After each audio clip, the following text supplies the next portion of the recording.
Shalom Bapak Ibu Saudara yang terkasih dalam Tuhan Yesus. Shalom. Bersyukur malam hari ini kita kembali diizinkan Tuhan untuk kita mengambil di tahta kudusnya. Mari siapkan setiap hati kita, pribadi lepas pribadi, kita mau datang pada Tuhan. Mari kita sama-sama mengucap syukur. Haleluya Yesus, terpujilah nama-Mu Tuhan. Bapa yang baik, sungguh kami bersyukur Tuhan.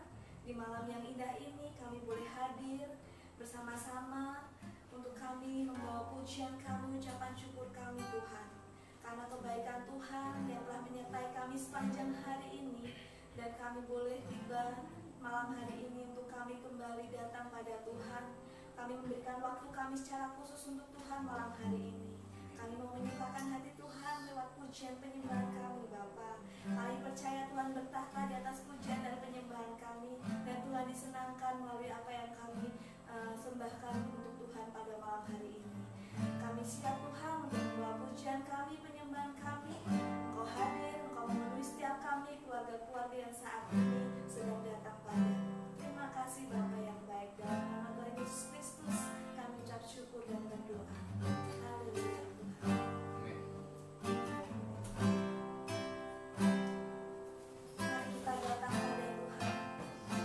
Kita masuk hadirat Tuhan.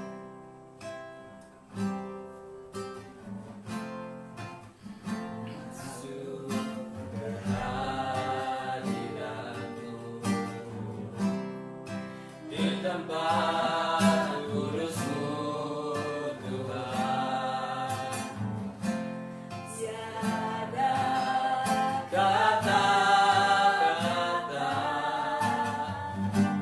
selain puji dan sembah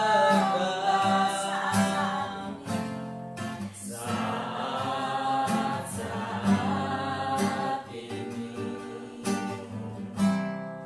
Alangkah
kami boleh mencerminkan Tuhan dalam hidup kami. Malam hari ini Bapa, kami rindu Tuhan urapi kami dan Tuhan penuhi kami dengan berkat rohani. Bapa, pakai hamba-Mu malam hari ini Tuhan untuk menyampaikan setiap kebenaran firman-Mu bagi setiap kami. Buka telinga kami Bapa, dan kami siap menerima setiap apa yang mau Tuhan sampaikan bagi kami. Urapi hamba-Mu dari tempat yang maha tinggi. Kami memberkati waktu ini dan Tuhan hadir di tengah-tengah kami. Dalam nama Tuhan kami Yesus Kristus kami berdoa. Kami siap menerima kebenaran firman-Mu. Haleluya. Amin. Amin. Puji Tuhan. Shalom. Saya kasih dalam Tuhan. Shalom. Kita bersyukur malam hari ini di hari yang ketiga setelah pekan Pentakosta dan hari pencurahan Roh Kudus hari Minggu yang lalu. Saya percaya bahwa Roh Kudus yang akan menuntun kita ke dalam kebenaran untuk kita selalu menyenangkan hati Tuhan. Dan firman Tuhan hari ini sebagaimana pujian kita yang terakhir adalah kita rindu untuk menyenangkan hati Tuhan. Mari kita akan membaca firman hari ini dari Mazmur pasal yang kelima ayat yang kelima. Bagi yang saat ini menikmati live streaming di rumah, mari kita sama-sama membukanya. Mazmur 5 ayat yang kelima. Kita akan baca firman Tuhan ini. Saya akan membacakan bagi kita semua dan Bapak Ibu Saudara menyimaknya. Sebab engkau bukanlah Allah yang berkenan kepada kefasikan, orang jahat takkan menumpang padamu. Saudara yang dikasih dalam Tuhan, perhatikan di sini, Allah kita adalah Allah yang Maha Kudus. Oleh karena kekudusannya, maka Dia tentu sangat menyukai hal-hal yang kudus. Kalau Tuhan mengatakan bahwa tubuh kita adalah bait Allah, di mana Roh Allah tinggal di dalam hidup kita. Roh Allah itu adalah Roh Kudus.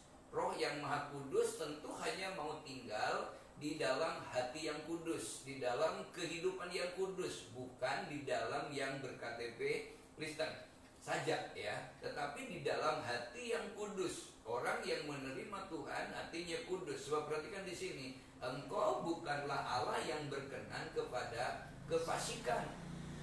Artinya kefasikan itu dia mengerti sesuatu yang baik tetapi tidak melakukannya. Dia paham betul, dia mengerti tetapi tidak menjalankannya. Itu bentuk dari kefasikan. Bahwa orang Kristen dari kata gereja, eklesia adalah orang yang dipanggil dari gelap kepada terang.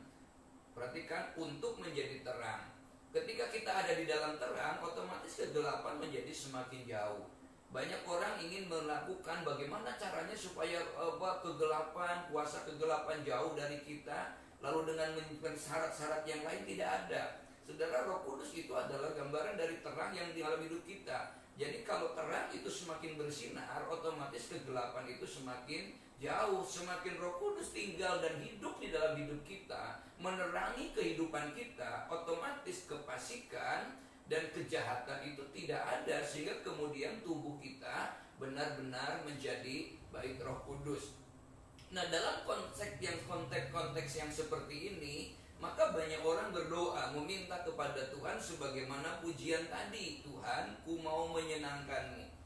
Saudara, begitu banyak orang yang rindu menyenangkan hati Tuhan. Pujian itu adalah sebenarnya kalau kita menyanyikan dari awal pujian yang terakhir tadi itu adalah bentuk komitmen kita sebenarnya. Janji kita, ikrar kita. Ya Tuhan, ku mau menyenangkan-Mu. Tuhan, bentuklah hati ini, terus jadi bejana untuk hormat-Mu, cemerlang bagai emas murni. Perhatikan dibentuk menjadi seperti emas murni. Tuhan katakan ini untuk pujian komitmen, ku mau menyenangkan-Mu. Dan untuk menjadi menyenangkan Tuhan, menjadi seperti emas yang murni itu kan ada proses. Dari bebatuan, kemudian digosok dan sebagainya, diolah, dihancurkan menjadi emas yang murni. Nah, kita ini kadang pengen menyenangkan hati Tuhan, tetapi tidak mau memprosesnya atau tidak mau di dalam prosesnya. Pujian itu adalah pujian komitmen dengan Tuhan. Ketika kita menyanyikan pujian itu, secara otomatis seharusnya kita siap untuk mengalami proses, melewati proses untuk benar-benar bisa menyenangkan hati Tuhan. Kita membeli kain, lalu pengen bikin jas atau pengen baju, kan tidak bisa langsung jadi baju, ya kan? Perlu digunting dulu, kadang habis habis digunting, diobras dulu, dijahit dulu, sudah itu pun dicuci dulu, disetrika dulu, baru bisa dipakai. Itu kita jangan kemudian enak ya dipakai, pantas ya dipakai, proses. Ya banyak orang begitu. Nah kemudian kenapa kemudian akhirnya karena orang ingin menyenangkan hati Tuhan, dia sudah komitmen juga, ternyata kok belum, lalu orang mencari metode untuk menyenangkan hati Tuhan. Metodenya bukan metode menurut cara Tuhan, yang sering adalah metode menurut cara manusia. Kalau berdoa sikapnya harus begini, kalau makan doanya harus begini, ini harus begitu. Sudah perhatikan, Daud dulu tidak pernah dihiraukan oleh keluarganya. Kenapa? Karena dia jauh, dia dianggap tidak layak. Maka Isai itu mengundang 7 anaknya saja, yang menurut pandangan mereka orang-orang terpandang, orang-orang baik. Dan memang Samuel juga melihat ini, wah pantas ini jadi raja. Tetapi Tuhan bilang, masih adakah anakmu yang lain? Kenapa? Sebab manusia melihat rupa, tapi Tuhan melihat hati. Konsep menyenangkan hati Tuhan ketika manusia mencari metode, mencari strategi, mencari cara-cara lahiriah untuk bisa menyenangkan Tuhan. Tetapi sebenarnya Tuhan sedang mencari manusia yang cocok di hatinya. Manusia yang cocok di hatinya itu bukan yang sempurna. Daud itu kan tidak sempurna. Dia perlu diproses kesabarannya, perlu diproses kehidupannya, perlu diproses hatinya, sampai akhirnya di kemudian hari setelah Daud wafat, jauh setelah itu dia menyebutnya, perhatikan dalam Kisah Para Rasul, aku mendapati Daud bin Isai seorang yang berkenan di hatiku. Apakah Daud sempurna? Tidak. Tapi adalah orang yang mau diproses, perhatikan, yang cocok di hati Tuhan. Saudara, sekarang ini yang harus kita lakukan untuk kita menyenangkan hati Tuhan, bagaimana kita menjadi pribadi yang cocok untuk menjadi mempelai wanitanya Tuhan. Nah, seorang mempelai wanita itu kan pasti bagaimana dia didandani dan mendandani diri yang cocok. Ya, dia pakai baju merah, ada baju merah cocok, ini saribit namanya. Namanya saribit kan cocok begitu. Ada saribit, satu merah, satu kuning. Namanya tidak saribit, betul ya Umar ya. Ada baju saribit itu kan mesti batiknya sama, selaras ya. Itu kan begitu. Nah, kita ini kayak pengen menjadi mempelai Kristus, tapi kadang kita seenaknya sendiri. Kristus bajunya begini, lagaknya begini, kita dengan cara yang lain, mencocokkan, memaksa, dicocokkan. Nah, saudara dikasih dalam Tuhan, adalah orang yang cocok di hati Tuhan itu yang seperti apa sih? Orang yang cocok di hati Tuhan, yang bisa menyenangkan hati Tuhan, adalah orang yang siap ditaruh visi dan misinya Tuhan untuk mengasihi manusia. Orang yang cocok di hati Tuhan adalah orang yang siap untuk ditaruh visinya Tuhan. Visinya Tuhan itu apa sih? Mengasihi seluruh dunia, menyelamatkan seluruh dunia. Sebab kata Tuhan, jadikan semua bangsa muridku. Pergi, itu adalah visinya Tuhan. Lalu misinya apa? Dia visinya menyelamatkan, misinya itu adalah kita berjalan. Ada banyak orang pengen menyenangkan hati Tuhan, tetapi hanya dari pujian saja, dari mungkin cara berpakaiannya, dari literatur yang lain, tapi dia tidak mau bergerak. Nah, saudara dikasih dalam Tuhan, yang seperti apa sih yang sebenarnya yang cocok di hati Tuhan, yang kemudian siap ditaruh visi dan misinya Tuhan. Mari kita baca Mazmur 1 ayat yang ke-1. Mazmur pasal yang pertama, ayat yang pertama. Coba kita akan belajar, saudara perhatikan. Jadi orang yang cocok di hati Tuhan, yang bisa menyenangkan hati Tuhan, menurut firman Tuhan ini adalah menjaga jalan hidupnya. Mazmur 1 ayat 1, berbahagialah orang yang tidak berjalan menurut nasihat orang fasik, yang tidak berdiri di jalan orang berdosa, dan yang tidak duduk di dalam kumpulan pencemooh. Artinya dari ayat ini adalah orang yang bisa menjaga jalan hidupnya, ya kan? Kenapa? Karena jalan hidup kita itu hanya bisa dijaga oleh kita sendiri, nggak bisa dijaga orang lain. Ya, saya kalau telepon terus kan bosen juga. Ya, Om Wahyu mau dijaga. Ini jemaat saya nih, jemaat umum saya gitu. Om sedang di mana? Om dengan siapa? Om pulang jam berapa? Om lagi capek banget, kan malah jadi marah. Menjaga yang bisa itu adalah dirinya sendiri. Saya perhatikan. Bagaimana cara menjaganya? Perhatikan perhatikan sini, jalan hidup seseorang itu, menjaga jalan hidup itu ternyata ditentukan oleh pilihannya. Yang berbahagia di sini di Alkitab firman Tuhan katakan bukan yang memilih segalanya. Yang berbahagia di sini adalah yang tidak berjalan menurut nasihat orang fasik. Sebab orang fasik yang penuh kefasikan tadi disebutkan bahwa dia tidak mungkin Allah singgah Allah di situ. Nasihat orang fasik yang tidak berdiri di jalan orang berdosa dan yang tidak duduk dalam kumpulan pencemooh. Mau ada di sana atau tidak itu bukan oleh orangnya, tapi oleh kehendak hati kita, itu oleh pilihannya. Saudara perhatikan, kita sekarang kadang-kadang ada nasihat tapi kita lebih cenderung hari-hari ini banyak orang akan digeser. Sebab yang namanya dosa kan bukan hamartia saja tidak kena sasaran, tapi dosa itu dari kata para basis melompat keluar. Melompat keluar itu bisa saja tidak langsung melompat jauh, tapi sedikit menurut nasihat orang fasik. Ibadah begini, ini begini. Sekarang itu kan iblis juga tidak melarang lagi ibadah. Apalagi sekarang kan ada online semua. Saya perhatikan ini iblis seringkali membaca kita pelan, tapi kita ini digeser dari kebenaran dengan berbagai banyak hal. Nasihat ya, nasihat itu jadi tergantung kita. Makanya pilihan-pilihan itu ditentukan oleh apa? Kata firman Tuhan, jangan kamu sesat. Pergaulan yang buruk merasakan kebiasaan yang baik. Berarti mau bergaul di situ atau tidak bukan pergaulannya yang salah, tapi kitanya mau di situ atau tidak itu hak kita. Orang-orang itu mau menolak kita juga nggak apa-apa kok. Paling pertama dicemoohkan, wah kamu nggak kawan, awas ya kalau begini. Kadang kita mau tidak atau tidak bukan orang lain. Kalau kita konsisten kepada komitmen kita bahwa tadi katakan Tuhan kau mau menyenangkanmu, ini bagian dari proses.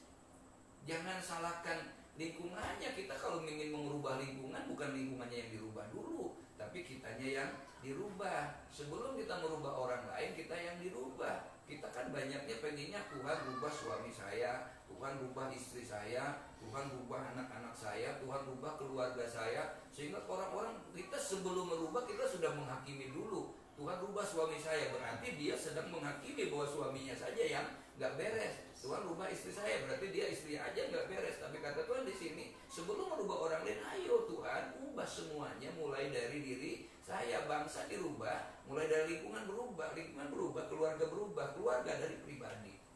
Itu yang pertama, ditentukan oleh pilihannya. Yang kedua, ditentukan oleh kesukaannya. Sudah perhatikan, kadang-kadang sekarang kita ini lebih abot kesukaan loh. Kesukaan itu kayaknya sudah berhala yang tidak kelihatan, ya kan? Kalau udah suka ini, hobi ini, waduh, saudara, hobi itu mengalahkan yang lain. Saudara perhatikan, sukanya itu kalau udah hobi kadang persaudaraan aja dikalahkan loh. Kalau udah kesukaan, kadang kita bisa marah-marah karena hanya kesukaan. Makanya kata firman Tuhan hari ini kita melihat bagaimana ditentukannya tuh, ditentukan oleh pilihannya. Yang kedua ditentukan oleh kesukaannya. Apa kesukaannya? Ayo kita belajar firman Tuhan dalam Mazmur pasal 1 ayat yang kedua. Yang sebab perhatikan di situ, 1 Yohanes 2 ayat 16, perhatikan di sini. Kalau kesukaan dalam Mazmur 1 ayat 2 kan yang kesukaannya ialah Taurat Tuhan, yang merenungkan Taurat itu siang dan malam. Itu kesukaannya. Kesukaannya firman Tuhan, merenungkan firman itu siang dan malam. Tapi ada kesukaan yang lain yang seringkali menjerat kita. Sebab semua yang ada di dalam dunia ini, yaitu keinginan daging dan keinginan mata serta keangkuhan hidup, bukanlah berasal dari Bapa, melainkan dari dunia. Ini kesukaan. Sebab perhatikan di sini, keinginan daging. Keinginan daging itu kan pemenuhan kebutuhan, kesenangan perut, kesenangan kita, kesenangan yang menyenangkan kita untuk kita. Wah kalau begini enak ya, kalau itu nggak enak, terus begitu. Sampai kapan sih kita menikmati kepuasan untuk penggunaan daging? Gak akan pernah bisa puas sebenarnya. Ya kan, habis punya ini, pengen ini, habis punya ini. Coba kita dulu, kalau kita nggak ada makanan sedikit saja, kadang-kadang kita ada nasi sedikit saja berharga sekali. Tapi kalau sudah banyak kadang dibuang-buang. Kenapa? Waduh gak berharga. Ya kan, dibuang. Lalu kemudian keinginan mata, ini keinginan mata yang tidak pernah puas. Ya, kalau untuk keinginan itu harusnya matanya penglihatannya dibalik, yang kecilnya di depan, yang gedenya di belakang, supaya kita fokus. Tapi kalau untuk visi hidup kita, kecilnya di sini, besar. Sudah perhatikan, mata, aku ingin itu, lihat ini, wah pengen, lihat ini pengen. Saudara perhatikan, kapan sih puasnya? Kata Tuhan, itu bukan dari dunia. Kenapa? Sebab yang seperti itu yang membuat orang akhirnya mengeluarkan keluhan, mengeluarkan kekecewaan, apalagi tentang keinginan keangkuhan hidup. Kenapa? Yang membuat orang tersinggung, membuat orang kecewa, membuat orang iri, membuat itu kan sebenarnya berbicara tentang perasaan. Itu keangkuhan hidup yang kadang-kadang kita ingin dihargai lebih dari harusnya kita hargai. Padahal Tuhan sudah menghargai kita lebih besar. Harganya sudah lunas dibayar oleh Tuhan, oleh darah Yesus. Kalau ingin menyenangkan Tuhan adalah ditentukan oleh kesukaannya. Kesukaannya apa? Taurat Tuhan, dan merenungkan Taurat itu siang dan malam. Kalau hanya kesukaannya Taurat Tuhan, banyak di Alkitab kita sudah ada firman Tuhannya. Di handphone kita udah ada Alkitabnya, tapi baca enggak, hanya sekedar ada aplikasi dimasukin. Sudah perhatikan, dibaca, direnungkan firman itu. Yang berikutnya ditentukan oleh apa? Tadi pertama ditentukan oleh pilihannya. Yang kedua, jalan hidup ditentukan oleh kesukaannya. Yang ketiga, jalan hidup itu ditentukan oleh pikirannya. Ditentukan oleh pikirannya. Sebab ketika apa yang dilihat oleh mata itu kan masuk dalam pikiran. Apa yang ada dalam keinginan daging masuk dalam pikiran. Apa yang masuk dalam keangkuhan hidup juga akhirnya dalam pikiran. Nah, pertanyaannya dalam hidup manusia itu kan Tuhan katakan manusia itu terdiri dari roh, jiwa, dan tubuh. Bukan tubuh, jiwa, dan roh loh, tapi roh, jiwa, dan tubuh. Manusia itu sesungguhnya roh yang memiliki jiwa tinggal di dalam tubuh. Bukan tubuh, jiwa, dan roh, tapi roh, jiwa, dan tubuh. Kenapa? Sebab yang akan kembali kepada Bapa itu adalah roh. Tubuh itu didandanin kayak apapun, besok itu akan dikubur, ya kan? Dan yang dipakai kan cuma baju satu, punya jas 10 yang dipasang satu, nggak mungkin 10-nya dipakai. Bang, saudara perhatikan di sini. Itulah makanya pikirannya semua akan kepikiran. Nah, perhatikan di sini, ini jiwa kita. Jadi kalau orang itu sudah dikuasai keinginan mata, maka pikirannya yang berkuasa. Akhirnya rohnya tertekan. Dari mata, dari panca indera masuk ke pikiran, itu yang akan menentukan langkahnya. Tapi kalau orang yang kesukaannya firman Tuhan, maka pikirannya, jiwanya itu dikuasai oleh rohnya. Karena jiwanya dikuasai oleh rohnya, itu yang menurut firman Tuhan mengatakan bahwa Roh Kudus akan memberikan damai sejahtera yang melampaui segala akal, yang memenuhi hati dan pikiran, memenuhi jiwa. Kita stres karena apa? Pikiran. Kita takut karena apa? Pikiran. Kita mungkin gelisah karena apa? Karena pikiran. Padahal kalau kita ada di dalam Tuhan, perhatikan, kita akan menikmati ketenangan. Sebab dalam tinggal tenang dan percaya terletak kekuatan kita. Sudah perhatikan, dan Tuhan udah berkali-kali jangan takut, apalagi untuk soal makan dan minum. Sekarang untuk mendandani tubuh, perhatikan, bunga bakung yang gak menandani lebih indah, kata Tuhan. Tuhan menyiapkan apa yang kita butuhkan. Cuma kadang-kadang kita yang stres, kenapa? Dan kok ini jangan-jangan nanti seperti apa dan bagaimana pikiran kita. Ayo kita mau belajar pikiran yang seperti apa yang harus ada kita miliki. Pikiran yang dimiliki oleh Tuhan Yesus menundukkan kita kepada pikiran Kristus yang tetap saja dengan satu visi dalam hidup kita, bagaimana kita menyenangkan hati Tuhan. Yang kedua, bukan jalan hidupnya untuk menyenangkan. Yang kedua ada tadi jalan hidupnya. Yang kedua, yang menyenangkan hati Tuhan yang kedua adalah dengan dasar hidupnya firman Tuhan. Apakah dasar hidup kita firman Tuhan atau bukan? Ada orang yang mendasarkan hidupnya kepada materi, sehingga ketika sedikit saja materi berkurang, maka kemudian dia menjadi gelisah, menjadi takut.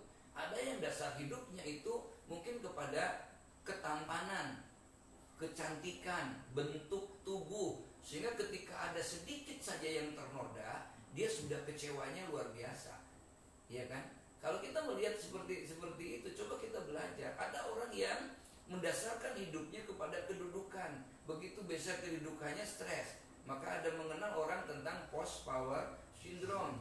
Ada orang yang kedudukan pada dasar hidupnya kepada pengakuan dari seseorang. Begitu orang kurang mengakui kita menjadi stres, ya kan, berprasangka sama lingkungan, sama keadaan. Itu banyak orang hari-hari ini mendasarkan kepada pengakuan orang lain, justru dengan bagaimana caranya mengemas tata ibadah yang betul-betul wah ini bagus, oh ini bagus, oh ini bagus gitu kan. Ya apalagi kalau kita rekaman gampang bisa dirubah-rubah. Ya, oh ini nggak cocok, ulang lagi, oh ini diedit gitu. Perhatikan, ini yang perhatikan. Kenapa? Karena takut nanti begini, takut nggak ada yang dengerin, takut begini. Dan kita mau menyenangkan manusia atau menyenangkan Tuhan. Demikian juga kita. Ayo kita mau belajar di sini. Tapi makanya dasar hidupnya kata Tuhan adalah firman Tuhan yang menyenangkan Tuhan. Mazmur 1 ayat 2 berkata, tetapi yang kesukaannya ialah Taurat Tuhan dan yang merenungkan Taurat itu siang dan malam. Saya lebih tertarik kepada kesukaannya. Kata kesukaan dengan suka itu beda, ya kan? Ya, beda nggak kira-kira? Kesukaannya, ya, kesukaannya itu apa? Oh saya kesukaannya bakso, maka pasti secara berkala akan cari bakso.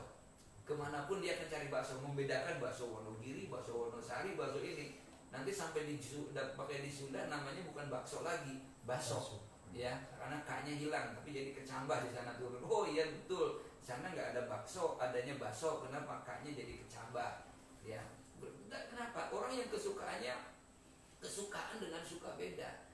Makanya perhatikan, yang kesukaan bukan sekedar suka, apalagi terpaksa dan apalagi dipaksa.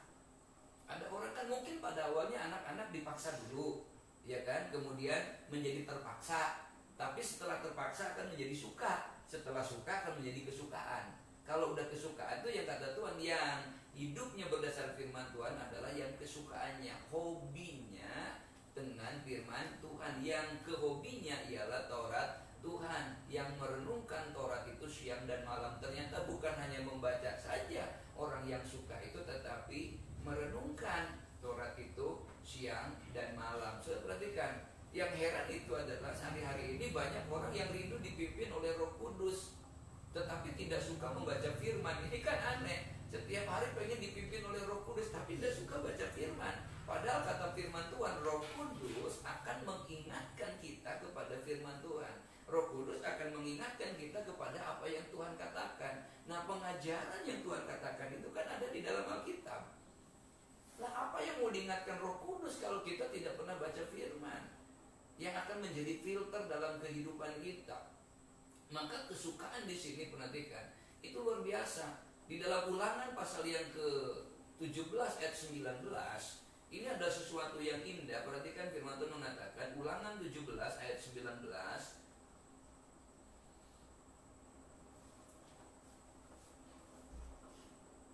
Bisa baca? Ya, silakan yuk dibaca. Ulangan 17 ayat 19. Itulah yang harus ada di sampingnya dan haruslah ia membacanya seumur hidupnya untuk belajar takut akan Tuhan Allahnya dengan berpegang pada segala isi hukum dan ketetapan ini untuk dilakukannya. Perhatikan, di situ kapan kita belajar? Di situ. Sampai kapan kita belajar? Seumur hidup. Jadi belajar firman Tuhan gak ada bosannya sebenarnya. Dan kalau kita merenungkan firman, coba kita dengan khotbah yang sama, mungkin dengan materi yang sama, ayat yang sama, tapi besok itu kita punya pemahaman yang berbeda. Kita punya pemaknaan yang berbeda, berkat yang berbeda. Lah orang namanya doa Yabes itu sudah dari dulu loh ada, iya kan? Tapi kenapa baru meledaknya di beberapa tahun terakhir? Padahal yang itu adalah itu yang waktu yang Tuhan memang mau bekerja dalam hidup kita. Kita melihat Alkitab ini sudah dari dulu ada. Tapi kenapa kita baca hari ini kok ya dapat yang baru? Makanya di sini betapa pentingnya orang yang rindu dipimpin oleh Roh Allah tanpa rindu membaca firman Tuhan tidak bisa akan terjadi. Perhatikan, itu kata Tuhan harus ada kapan? Seumur hidup kita. Ada di samping kita, dibaca, direnungkan, bukan 1, 2 atau 2 bulan, tapi seumur hidup kita. Kalau kita baru membaca 1 kali, 2 kali, oh saya sudah membaca sekian kali, seumur kalau perlu membaca terus firman Tuhan. Saudara dikasih di dalam Tuhan Yesus Kristus, itu kita melihat sesuatu yang luar biasa. Nah, yang ketiga, yang terakhir, yang menyenangkan Tuhan adalah yang mengandalkan Tuhan. Yang sesuai dengan jalannya ditentukan oleh jalan hidupnya, yang kedua ditentukan oleh pikirannya, dan yang terakhir adalah yang mengandalkan Tuhan. Di dalam Mazmur pasal yang ke-1 ayat yang ke-3, coba Mbak Yo dibaca Mazmur 1 ayat yang ke-3. Mazmur 1 ayat yang ketiga, ia seperti pohon yang ditanam di tepi aliran air, yang menghasilkan buahnya pada musimnya, dan yang tidak layu daunnya, apa saja yang diperbuatnya berhasil. Ia seperti pohon, ini gambaran tentang siapa? Tentang gambaran orang yang jalan hidupnya di dalam Tuhan, tentang orang yang pikirannya berkenan kepada Tuhan. Ia, orang tersebut, dia katakan seperti pohon yang ditanam di tepi aliran air. Artinya apa? Orang sepohon yang ditanam di tepi aliran air, pohon itu kan bergantung kepada sumber air, kepada air. Kalau nggak ada sumber airnya, pohon itu akan mati. Ya, berarti pohon itu betul-betul mengandalkan, karena dia dekat sumber airnya, dia betul-betul mengandalkan Tuhan. Kalau tidak dekat sumber air, maka kita kan ada orang lain yang menyirami. Ketergantungan. Yang di pot sini 2 hari nggak disiram layu, karena nggak nyampe ke sumber air. Kalau sampai ke sumber airnya, kayak pohon yang ini subur terus, kenapa? Dia akan meresap terus akar tunggangnya. Nah, kita juga begitu, digambarkan seperti pohon yang benar-benar bergantung kepada sumber air kehidupan kita. Baik itu firman Tuhan, pikiran kita dikuasai oleh itu. Dikatakan oleh firman Tuhan, dia seperti pohon yang ditanam di tepi aliran air. Kita bergantung betul. Dan orang yang bergantung benar-benar hidupnya mengandalkan Tuhan, akan kelihatan dari gaya hidupnya, akan kelihatan dari cara dia menyikapi hidupnya. Saudara perhatikan, ayat itu berkata bagaimana caranya, kelihatannya. Dia menghasilkan buah pada musimnya, yang tidak layu daunnya. Perhatikan, yang tidak layu daunnya. Yang pertama, walaupun itu ditaruh yang kedua. Yang pertama itu kelihatan tidak layu daunnya, karena dekat sumber air tidak layu. Tidak layu berarti segar, tidak layu berarti segar dilihatnya. Hijau, segar, mata melihatnya juga enak, orang lain juga melihatnya enak. Di musim panas bisa berteduh. Nah, perhatikan di sini, orang yang mengandalkan Tuhan, dia kondisi kemarau, kondisi apapun, kondisi ada dalam permasalahan, kondisi dalam kesulitan, dia seperti pohon yang ditanam di tepi aliran air. Kata firman yang pertama di sini adalah yang tidak pernah layu daunnya. Artinya dia tetap segar, dia tetap bersuka cita, dia tetap bergembira, dia tetap ceria. Gak layu itu kan berarti tidak merengut. Gak layu itu berarti tidak cemberut. Gak layu itu berarti tidak berseru-seru, tidak bersungut-sungut. Gak layu itu berarti tidak loyo. Pohon yang layu itu kan loyo banget, ya kan? Itu. Nah, kita melihat di sini, ayo, apakah kita sedang menyenangkan Tuhan atau tidak? Seorang yang menyenangkan Tuhan ternyata bukan senang kepada orang yang tidak loyo, orang yang mengandalkan Tuhan. Kenapa? Kelihatan menjadi surat pujian di situ. Yang kedua, yang berkat bagi orang yang mengandalkan Tuhan itu, perhatikan di sini, adalah yang menghasilkan buahnya pada musimnya. Artinya menghasilkan buah pada musimnya. Musim apa? Yang musimnya itu kan tidak pernah, musim ini gak ada, musim ini ada, akan terus ada.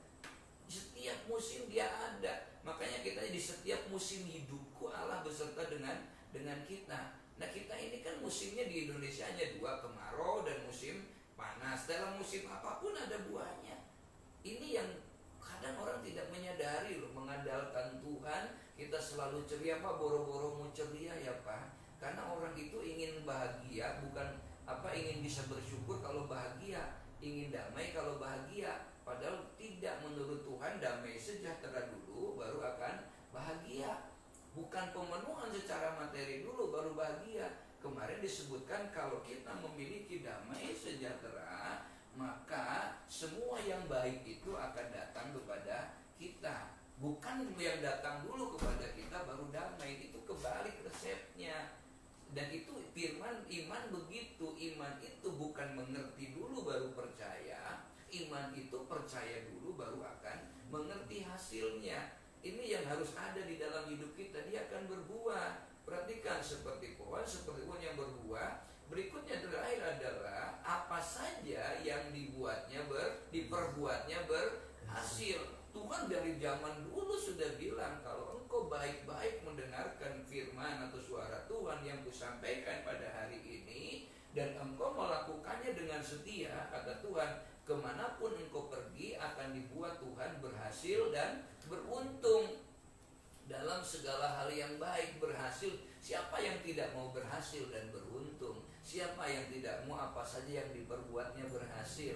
Tapi proses yang pertama, kita menjaga jalan hidup kita, menjaga pikiran kita. Yang terakhir adalah bagaimana kita mengandalkan Tuhan di dalam hidup kita. Mari kita belajar, inilah menyenangkan hati Tuhan. Dan orang yang seperti ini adalah orang yang cocok ditaruh visi dan misinya Tuhan. Kenapa? Ketika dia diberi kedudukan, dipromosikan, kedudukannya untuk kemuliaan Tuhan. Ketika dia diberi berkat secara materi, maka dia juga akan menjadi kemuliaan bagi nama Tuhan. Tuhan katakan, muliakanlah Tuhan dengan hartamu. Ketika kita diberi kegagahan, kesehatan, dengan kesehatannya untuk mempermuliakan Tuhan. Banyak orang berjanji kalau saya begini akan begini. Begitu Tuhan udah penuhi, kadang-kadang kita lupa. Kalau kita diberi mungkin wajah yang cantik, kecantikannya untuk mempermuliakan Tuhan. Ketika diberi wajah yang ganteng, kegantengannya untuk mempermuliakan Tuhan. Ketika diberi suara yang bagus, suaranya dipakai untuk memuliakan Tuhan. Wah, kalau saya nggak ganteng, suara nggak bagus, senyum nggak manis, terus apakah bisa menyenangkan Tuhan? Saya perhatikan, yang menilai tidak ganteng, tidak bagus kan manusia. Tapi Tuhan katakan kalau kita apapun kita punya potensi. Tidak ada orang yang dilahirkan Tuhan tidak punya potensi. Pasti ada yang dipakai. Orang berpikir Lena Maria itu tidak punya tangan, pasti gagal hidupnya. Ternyata diberkati. Bagaimana caranya? Tuhan kasih kelebihan. Bagaimana Nick Vujicic yang tidak punya tangan dan kaki, ternyata dia juga bisa dipakai Tuhan dengan luar biasa. Nah, kita yang sempurna, ayo kita belajar. Yang pertama, dijaga jalan hidup kita. Yang kedua, dijaga pikiran kita. Yang ketiga, dijaga kehidupan kita untuk tetap mengandalkan Tuhan. Kita bersyukur di hadapan Tuhan. Nyanyikan dari awal, Tuhan, Ku mau menyenangkan.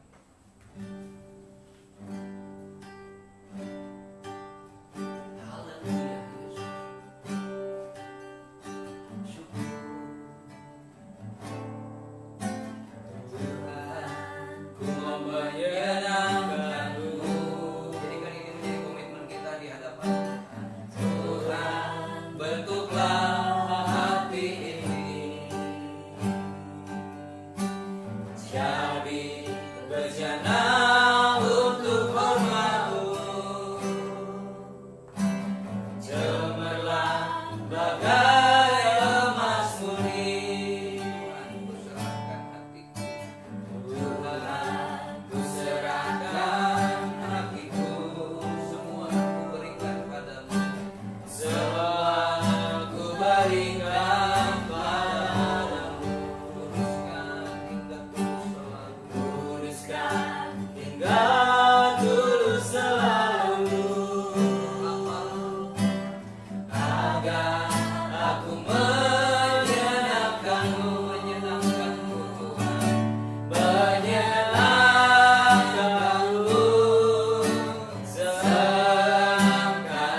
menghormati, mengimani bahwa tubuh kami adalah bait Allah, di mana roh Allah tinggal diam di dalam hidup kami.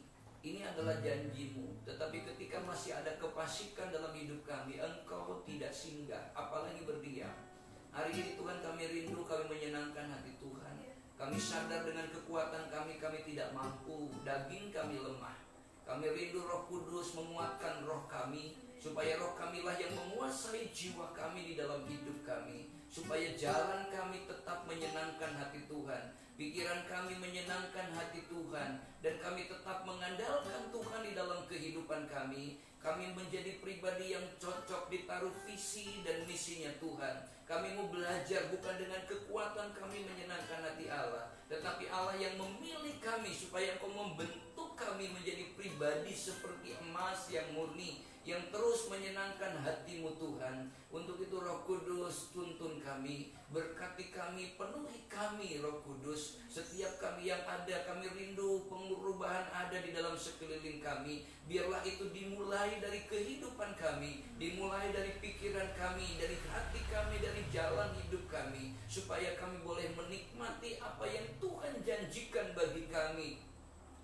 Daunnya selalu segar, daunnya kami menikmati kesegaran di dalam hidup ini. Orang melihat kesegaran di dalam hidup kami, orang melihat sukacita yang melampaui segala akal ada di dalam hidup kami, karena pikiran dan hati kami dipenuhi oleh kuasa Roh Kudus. Kami percaya kalau ini terjadi di dalam hidup kami, Engkau berjanji berbuah pada musimnya.